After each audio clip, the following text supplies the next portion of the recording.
Ay,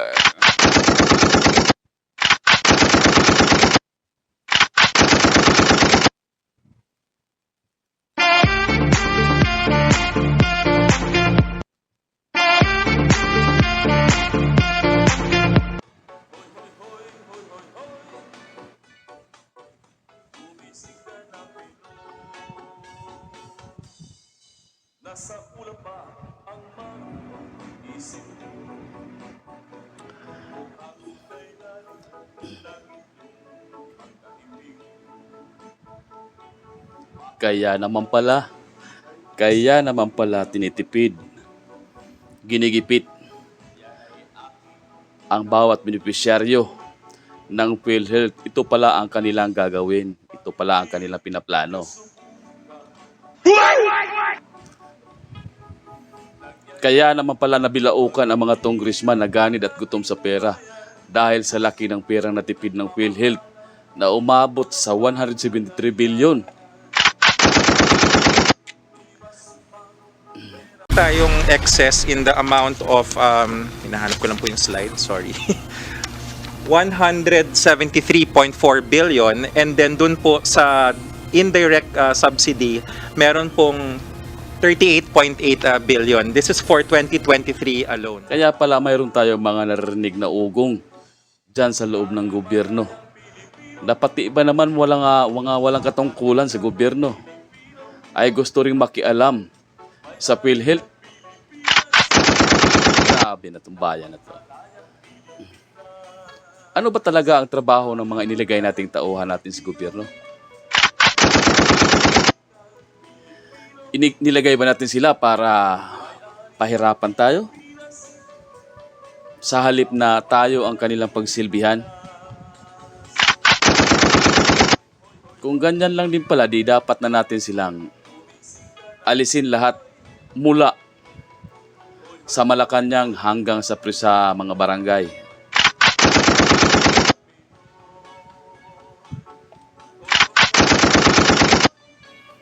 Dapat lahat ng mga yan ay iligpit na natin.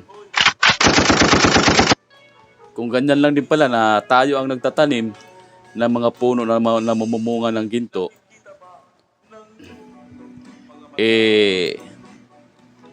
sila tinalaga lang natin mga bantay dyan sa puno na ating itinanim.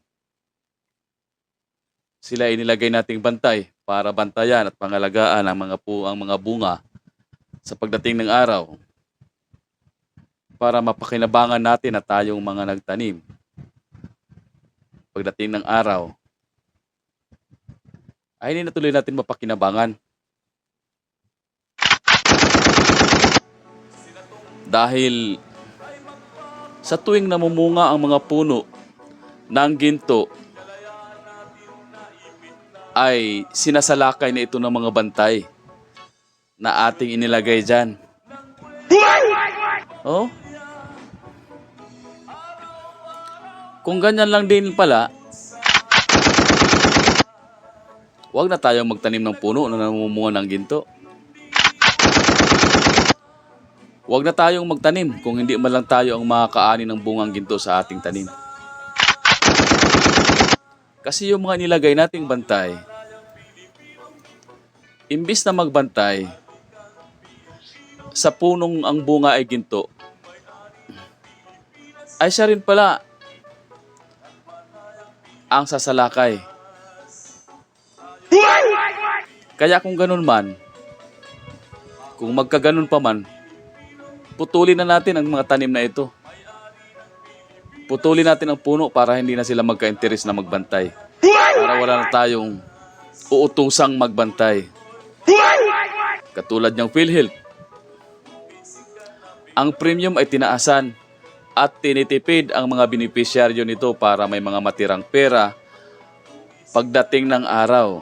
At yun nga, dumating na yung araw, nakatipid na sila. Ayun nga, umabot ng 173 billion. Kaya pala itong mga congressman ay nabilaukan. dahil sa nalaman nilang laki at dami ng gintong pinamunga ng puno nating itinanim.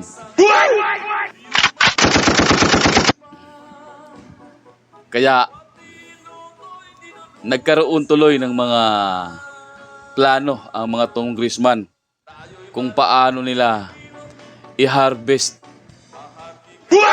ang bungang ginto ng ating mga tanim.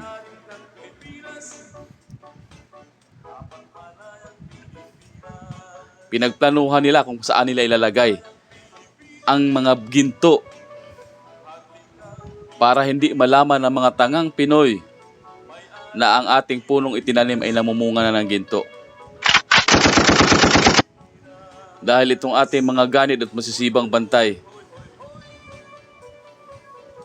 ay hindi papaalam sa atin. Kaya naman, ang dapat natin gawin, sabayan natin ang mga taong nananawagan ng transparency, accountability, tulad ni nila Attorney Harry Roque, na ayon sa kanya siya pala ang may author ng dyan sa PhilHealth. Sabayan natin sila para sa ikabubuti natin. Para sa ikabubuti nating lahat ng mga Pinoy. Kaya ang gawin natin, ayan. Yan ang gawin natin. Gumising ka na, Pinoy.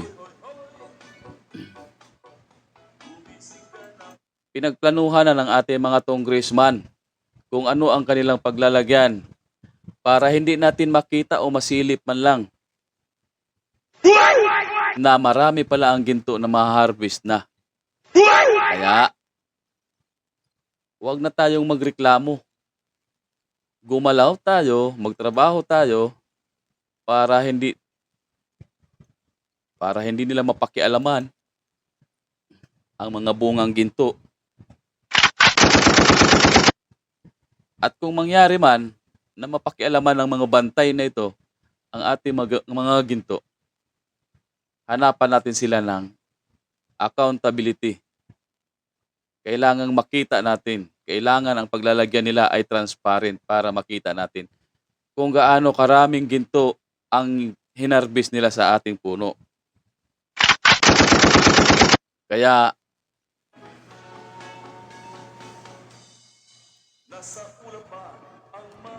kung ayaw nyong ganyan, na nasa ulap yung mga isip natin, gumising kayo. Pagkaisahan natin. Gumalaw-galaw. Huwag puro ayuda ang hinihintay. Gumalaw para mabuhay ng maayos. Huwag na tayong umasa sa ating mga itinalagang bantay dyan sa ating puno. Ganito ang gawin natin. Magkaisa tayo. Dahil yung mga inilagay nating mga bantay dyan sa puno, ay hindi sa atin magmamalasakit yan.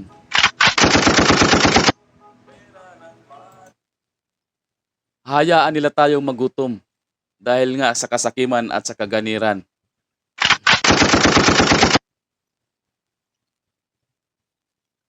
Dahil kung hayaan lang natin sila, pag naubos yung bungang ginto, ano pa ang harvest natin? Kaya gumalaw at kumilos na nga para hindi tayo magiging nga. Kaya para malaman natin kung saan ko hinugot itong aking mga sinasabi, panoorin natin itong video. Baka mabilaukan din kayo. Baka mabilaukan din kayo. Sabayan nyo akong manood sa video na to. At sabayan nyo rin ako sa awiting ito. Ngunit bago yan,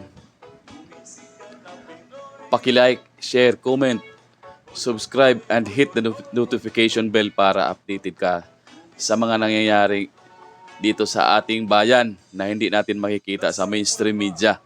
Dito lang sa ating channel. Magkikita po tayo sa korte at sisiguraduhin ko lahat kayong responsable dito sa malversation ng 90 billion. Pakukulong ko kayo kung yan ang huling gagawin ko sa aking buhay sa mundong ito.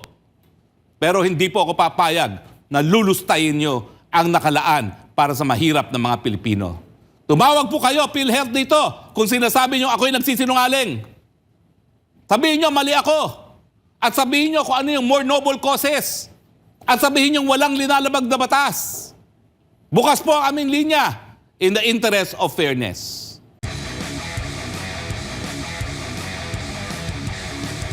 Bilang pangunahing author ng Universal Healthcare, talagang noon at noon pa, pupuntiryahin ko po ang PhilHealth kapag meron pong kabalastugan. Napakalaking kabalastugan na naman po ang nangyari sa PhilHealth. Sangayon po sa batas na ating isinulong, lahat ng pondo po ng PhilHealth, lahat po yan dapat igugol para sa benepisyo ng mga miyembro.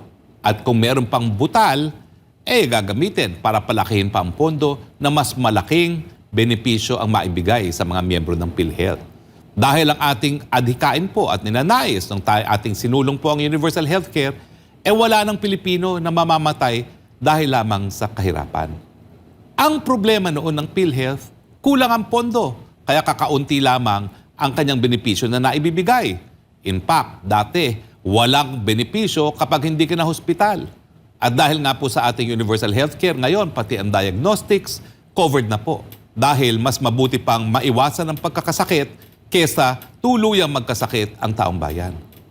Pero nung kailan po, sang-ayon sa aking mga bubuit, inaprubahan po ng board dahil hiningi po ng Malacanang ang napakalaking halagang 90 billion galing po sa pondo ng PhilHealth para po, quote-unquote, for more noble causes.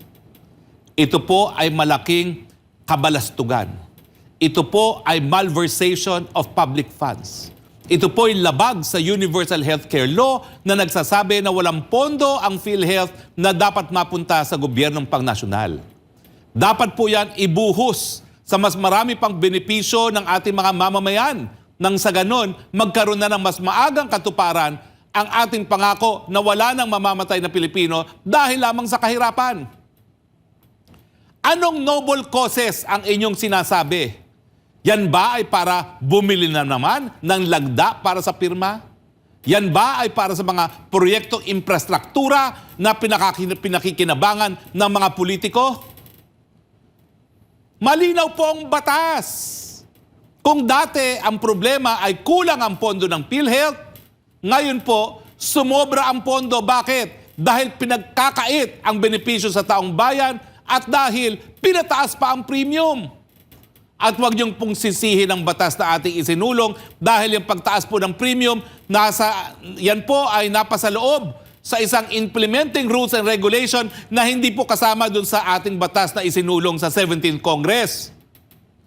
Mahiya kayo sa mga sarili nyo at Malacanang, how dare you? Kung sobra ang pondo ng PhilHealth, dapat binawasan ang premium. Bakit nyo pa pinayagang tumaas na naman ang premium? Kung merong pondo ang PhilHealth, ibinigay nyo sana yan sa mga tulong medikal dahil ang dami pong namamatay pa rin dahil sa kahirapan lamang. Pero inuna nyo muna ang nais nyong pagpapasasa, ang inyong paglamon sa pondo ng PhilHealth para sa inyong karangyaan. Mahiya kayo. Dahil yan pong salaping yan po'y nakalaan para sa kalusugan ng bayan. Hindi po yan para lapain ng mga politiko. Mamatay sana kayo lahat ng mga lumalamon ng pondo na nakalaan para sa kalusugan ng mga mahihirap na mga Pilipino. But because we are responsible here in SMNI, iniimbitahan ko po ang kahit sino sa PhilHealth. Tumawag po kayo ngayon sa amin para marinig ang inyong panig. In fairness, kanina pa po namin kayo tinatawagan, kaya nga po hinuli namin itong segment na ito. Bakit kayo naglaan ng 90 billion for, quote-unquote, more noble causes? Ano pa ba ho ang noble cause kung hindi doon sa maiwasan ang pagkamatay ng mahirap dahil lamang sa kahirapan? Hindi ba ho wala nang mas noble na cause pa kung hindi yung karapatan mabuhay? Dahil napakadami pong namamatay dahil hindi lang nila kayang magpagamot? Wala na pong more noble cause dyan kung tayo po ay sisiguraduhin na maprotektahan ang karapatang mabuhay, lalong-lalo na ng mga mahihirap na mga Pilipino. Pasensya na po kayo. Wala pa ako sa gobyerno. Talaga po, binabantayan ko na yung PhilHealth na yan. Lalo na nung naisulong natin ang universal healthcare. Hindi pa ba sapat na mga patay ay nakakakuha ng dialysis benefit? Hindi pa ba sapat na yung hindi kinakailangan ng katarata ay binibigyan ng katarata operation para lamang makasingil? Hindi pa ba sapat yung anomalya na namibigay kayo ng grocery para lang magka-confine sa ospital lang kayo ay makakolekta sa PhilHealth? Ngayon, kayo mismong namumuno sa PhilHealth ang naglustay ng salapi ng PhilHealth para sa mga most noble causes na pinagbabawal naman sa batas. Yan ang problema sa administrasyon nito. Akala nyo, you are above the law.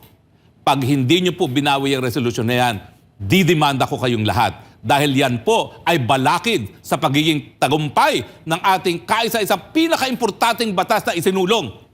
Yang universal healthcare po, kung ako'y bukas, tatawagin na ng Panginoon at tanungin ni San Pedro anong nagawa ko dito sa planetang ito nung ako'y nabubuhay, universal healthcare.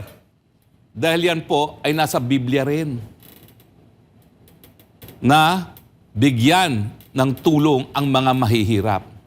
How dare you misappropriate napakalaking halaga, 90 billion pesos for more noble causes. Ano yan? Sa mga aktibidades ng First Lady? Ano yan? Pang-ayuda na naman? Para kay Speaker? Hindi na ba kayo nangilabot? Ang dami-daming namamatay dahil sa kahirapan? Tapos yung pondo na dapat ibinigay sa benepisya, ibibigay nyo pa sa mga ibang mga quote-unquote noble causes? At bakit hindi nyo inanunsyo yan? Bakit tinago nyo yan sa publiko? Kung kayo ay merong marangal na dahilan sa misappropriation ng 90 billion, bakit nyo itinago at hindi isinapubliko? Mabuti na lang, marami pang nagmamahal sa bayan at nagsiwalat nitong balitang ito sa akin dahil alam nila hindi tayo papayag. Magkikita po tayo sa korte at sisiguraduhin ko lahat kayong responsable dito sa malversation ng 90 billion, pakukulong ko kayo kung yan ang huling gagawin ko sa aking buhay sa mundong ito. Pero hindi po ako papayag na lulustayin nyo ang nakalaan para sa mahirap ng mga Pilipino. Tumawag po kayo, PhilHealth dito, kung sinasabi nyo ako'y nagsisinungaling. Sabihin nyo, mali ako. At sabihin nyo kung ano yung more noble causes. At sabihin nyo walang linalabag na batas. Bukas po ang aming linya in the interest of fairness.